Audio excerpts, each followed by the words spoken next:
Racing against time is a cliché, and although this was once a reasonable statement, times have changed and we are no longer competing against time, but against ourselves. A long time ago, it was all about time, perhaps because everything took a lot of time. Before planes were invented, you'd have to take a ship if you were traveling to a far country or a steam-powered train. But now we have bullet trains with incredible speeds and aeroplanes that can get you to any part of the world within hours.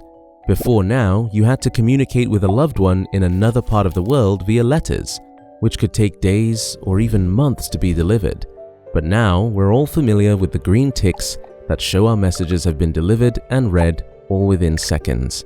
Some time ago, proper research meant late nights in the library, flipping through endless pages and volumes of books. But now you can access all the information in the world with a few keystrokes on your computer. Before now, time was the enemy because everything was relatively slow. But now we're moving faster than we can think. Time is no longer a problem. And just when we began to catch up with time, we became complacent and wasted it. Luxury comes with a price, and the price of our fast-paced world is complacency. We've developed a mentality of, why rush when you can still get it done later? You can complete that report later tonight, no rush. You can reply to those emails later, why hurry? You can always catch another flight, so don't be too early.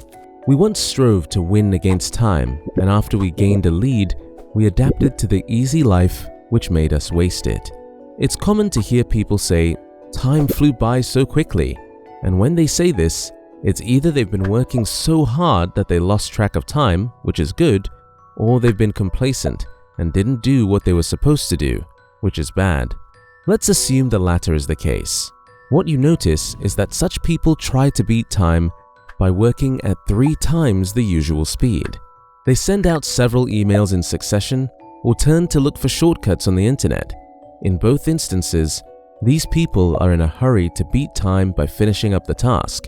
And even if they do complete the task, they could end up doing a poor job despite having all the time they needed to do a great job. This is because, in a bid to beat time, their goal would have changed from doing a great job to simply beating the time. It reminds me of a story about a race between the hare and the tortoise, where the tortoise won at the end not because it was faster, but because the hare, being overconfident of its speed, would occasionally stop for a nap while the race was still on. In the same way, we create an endless loop of defeat that starts with trying to gain more time, then becoming complacent and wasting the time, and then we're back to fighting for more time. If you consider this carefully, you'd see how it all connects to another common misconception where people believe they need more time. No, it's not time we need, but discipline. To prove this, let's look at another downside of our fast-paced lifestyle: impatience. A recent survey revealed that patience was a virtue. According to the survey, impatience is trending, and the statistics prove it. People start getting frustrated after waiting 25 seconds for the traffic light to change, 22 seconds for a movie to start streaming, and after 30 seconds of waiting in line. Why is this so? The answer is simple. Because we have become so used to moving so fast that we can't recognize when things are moving at a normal pace. So we become bored and uncomfortable when things move slower than we expect them to. And in a bid to gratify our impatience, we turn our attention to those things that give us instant gratification, like social media, games, and movies.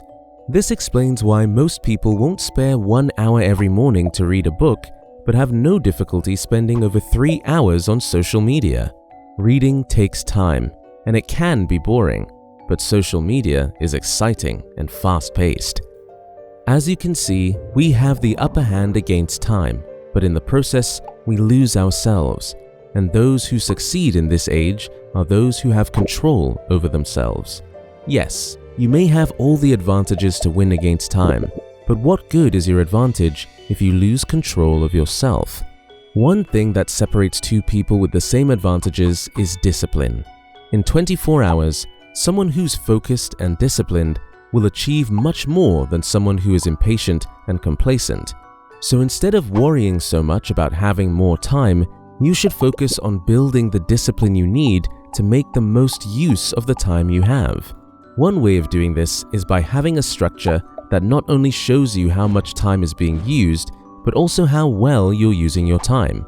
This will help you know if you are actually being efficient or not. Over the years, I've developed a system that I call the Productivity Framework. It is a complete productive system that will keep you organized, productive, and in control of your life. There is a free template that you can download and a training video that explains how to use it. Thanks for watching, and I will see you guys in another episode.